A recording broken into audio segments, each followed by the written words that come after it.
Bonjour et bienvenue dans votre nouvelle vidéo. Aujourd'hui, on va voir pourquoi dire ce que l'on pense n'est pas suffisant.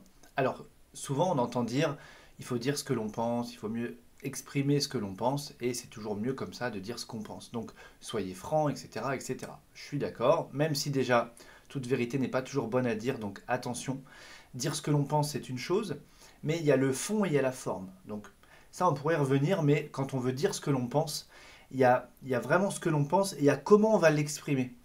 Et ça, c'est en fonction de la personne qui est en face. Est-ce qu'elle est bien équipée, entre guillemets, pour décoder les choses, pour voir qu'on est juste en train d'exprimer quelque chose et que c'est pas tourné contre la personne en face, ou bien est-ce qu'elle y connaît rien à tout ça, et dans ce cas-là, il faut adapter un petit peu le discours juste pour que ça passe bien, puisque si notre intention n'est pas de nuire, mais juste d'exprimer quelque chose, eh bien il faudra y mettre les formes, car le fond ne sera pas suffisant. En fait, le fond, c'est ce que vous avez besoin d'exprimer. Donc je dis souvent exprimer, c'est le contraire d'imprimer, donc on met à l'extérieur. Ça, c'est le fond. Mais la forme va être quasiment même plus importante que le fond pour l'interlocuteur qui va recevoir l'information. Ça va vraiment codifier la manière dont il va recevoir l'information et donc comment va-t-il répondre. Donc ça, c'est une chose.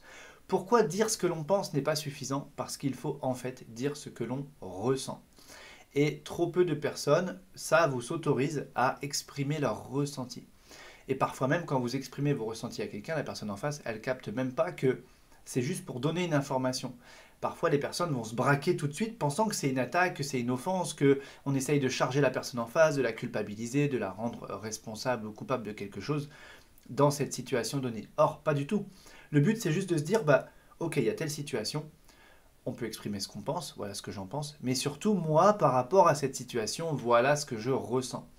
Et en fait, quand chacun va commencer à mettre ses ressentis, j'ai envie de dire, au milieu de la discussion, eh bien on va pouvoir avoir une meilleure notion, une meilleure idée de comment chaque personne est en train de vivre cette situation-là. Et un être humain, en fait, il faut savoir qu'il est beaucoup plus intéressé par la reconnaissance émotionnelle que par la reconnaissance de ses pensées. C'est bien si vous me dites ce que vous pensez de quelque chose, à la limite ça peut même ouvrir un débat. Mais quand vous commencez à me livrer ce que vous ressentez, on rentre dans un autre niveau de communication. Et là en fait le but c'est justement d'écouter l'autre sur ce qu'il ressent. Et là vous allez considérer la personne vraiment dans toute sa posture. Et vous pouvez faire le test, vous allez remarquer que soit quand vous exprimez ce que vous ressentez, si c'est bien accueilli, voyez la différence que ça fait. Et sinon à l'inverse, quand vous voyez qu'il y a un conflit, un désaccord ou quelque chose qui ne va pas forcément, eh bien, demandez à la personne en face, qu'est-ce que tu ressens? Qu'est-ce que tu ressens là dans cette situation? Comment tu le vis? Qu'est-ce que tu ressens? Et là, vous allez voir que vous allez avoir un niveau d'expression qui va être beaucoup plus profond. Et quand la personne va exprimer tout ça, si vous reconnaissez ça, vous allez voir que la personne va se sentir reconnue, considérée, et d'un seul coup, vous allez enlever énormément d'animosité dans le conflit, où chacun cherche à tirer la couverture sur lui, en fait. Vous voyez ce que je veux dire? Donc, euh, l'idée, c'est de se dire vraiment, j'exprime ce que je ressens, et prenez cette habitude-là, dans les différentes situations, de dire comment vous le vivez, comment vous vivez la chose.